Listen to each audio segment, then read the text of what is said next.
Good day, everybody. Um, I want to do another sugarcane video. This is my second full year growing sugarcane.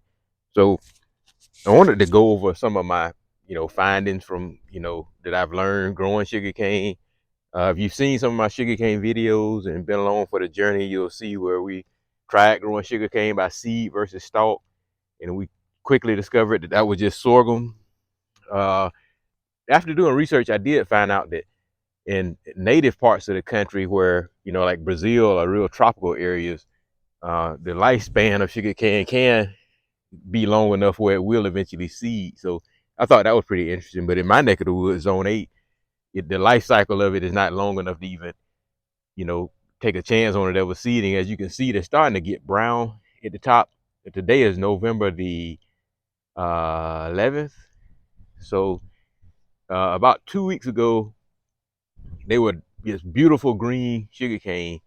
But we had, a couple of nights of weather in the 30s, and it kind of turned them brown at the top. So I figured this would be a good time to go ahead and get ready to start harvesting it. So, but I did want to go over and do a quick video of some of the things I've learned growing sugarcane. So if you're thinking about growing sugarcane, it'll give you a few little tips on what to expect. But one thing I've learned is that this is the second year. So to me, they're much more healthier after that second year. So when you first plant your stalks in the ground, um, that first year, you do get a lot of nice stalks. If you watch my other video, you saw where I got a lot of nice stalks. But this second year, we really got a little bit fuller fill in, and then the stalks are consistently, nice and thick. And I have tried one, have cut one and tried them, and it's like it's a little sweeter than it was last year. So to me, from my observation, they need a full year. That second year is when they're going to be better quality sugarcane. So sugarcane can be grown for 3 years straight. So next year we're gonna let them grow back out again, and these little pups that's coming up now will be the basis of our next sugarcane for the next year. And I'm expecting we'll have a good year next year as well with these sugarcane. So excited about next year, and then after that year we'll replant them. Fresh with new stalks in the ground. So another thing I learned is that it can be challenging growing sugarcane, get them all of the stick. Uh, if you're growing them in the zone like I am, because like I say, normally what you'll do is you'll set them out in the ground in October or November, and you let them overwinter, and then in the springtime they'll sprout up. Well, the problem you have sometime in a zone like I am is we kind of have mild winters. We have days where we get down in the 60s and 70s. It's in the middle of the winter, and then they'll want to start sprouting out real early. And if you have a hard freeze or some periods of cold weather, then you'll kind of lose those. That's why sometimes you'll end up with these blank spots. So if you plant a whole field of sugarcane, it kind of really doesn't matter. But when you plant a small row of sugarcane, like I am, if you're a home gardener, then you really want to save as much sugarcane or get as much sugarcane out of that one row as you can. So what you can do is on this second year, you can save a few of your stalks when you harvest them. And what I do is actually leave some of these stalks in the ground a little longer, maybe till December or January. I just kind of watch the forecast, but I'm gonna leave them in the ground as long as I can.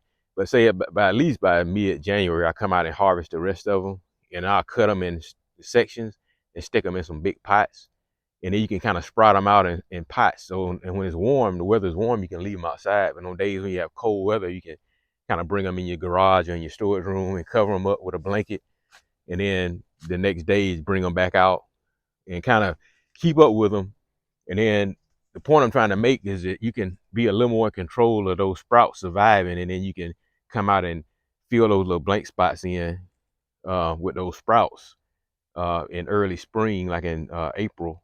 And then you have some good healthy sprouts that'll kind of fill in the blank spots, and then you can kind of get established, and have a good row of sugarcane. If you plant a small amount of it, you can just do it that way. You can just get some real big pots and just you know let them overwinter in pots, so you can kind of keep control of it. That way, in the springtime, you can just set them out. That's to me the best option if you can do that. Now, I plant a little bit too much sugarcane to do that. it'll be a lot to keep up with. I'm just gonna use that method to fill in blank spots.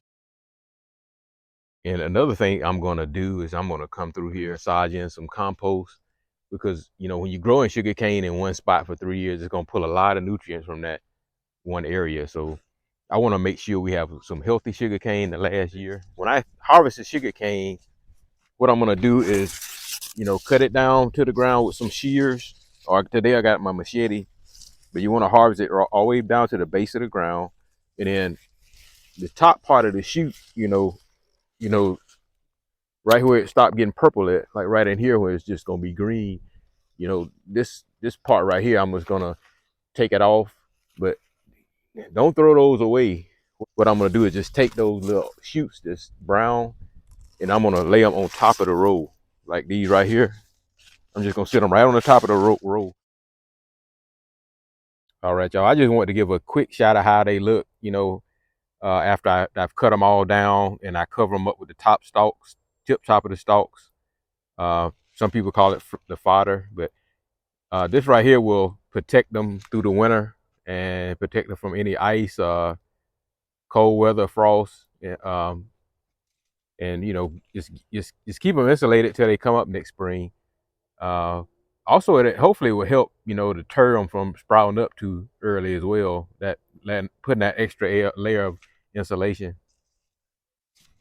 But anyway, I really appreciate y'all for watching the video. If you enjoyed it, please give it a thumbs up, and please subscribe to AG Outside. Thanks for watching.